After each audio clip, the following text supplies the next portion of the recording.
When people think about Africa, it is simple to imagine the continent as a vast and beautiful land that extends for thousands of miles, filled with lions, gazelles, giraffes, rhinos, hippopotamus, monkeys, zebras, and colorful birds, ruling over the lands of dying people who starve every day of their lives or are doomed to die in war. Isn't the Africa the media shows you beautiful and cruel? Doesn't it make you feel like you should put your hands in your wallet and donate all the money you have to a cause you barely understand? And doesn't that make you feel like the best person on the planet? Because now, you can tell all your friends that you, this amazing person, donated money to a cause you found online, saving Africa from the dark future that surrounds it. And now you might be thinking, I should write a book. Here's how to write your book, where we'll go over all stereotypes that must be mentioned in the book to make Africa look even worse. Because really, which one's more important, selling copies or the truth? When writing your book, remember, you must attract the audience. Make them choose your book over the others. The one they cannot resist to buy. You need a cover that attracts people like bees to a honeypot. If you're talking about animals, filling your cover with giraffes and lions in a warm scene, like the sunset you saw in The Lion King, is a must.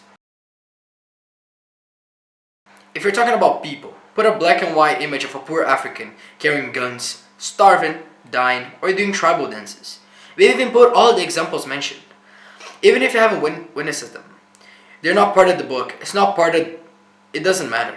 All you have to do is search for African people or African war.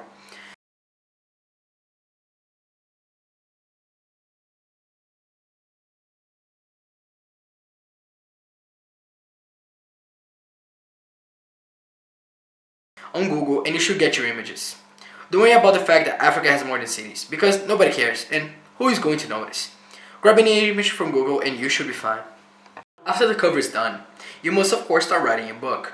Mention all the horrors that happen in Africa, like people so dehydrated and underweight that you can see their bones and their bellies go to double the size.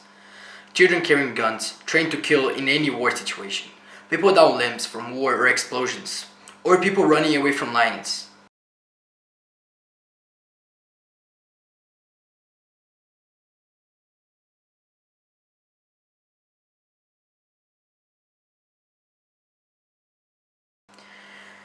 Even if you don't have any proof that they are happening in all 54 countries of Africa. Because people don't know Africa has countries.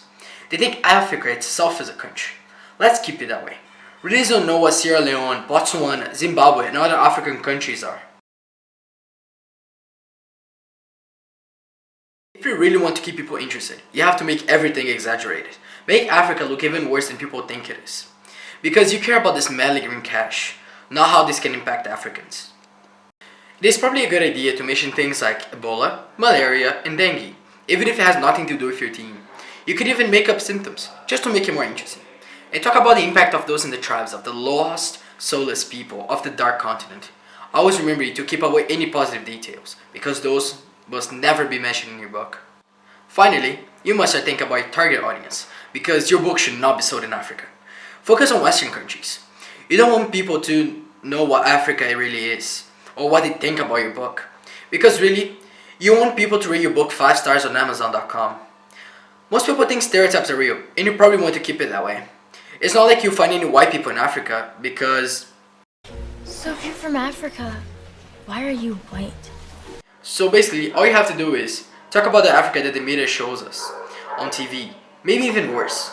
Shouldn't be hard to write your book. Just mention the bad things that happen in Africa. Like there are no good aspects to it when it comes to people. Act like Africa is a beautiful wild place of hopeless people. Such images of Africa, represented by your book and by media, are going to damage Africa like you can't even imagine. Africans will always be seen as people you should feel sorry for. But that could be different if you truly cared and wrote about Africa how it really is, not how I told you to write. But that wouldn't sell your book, would it?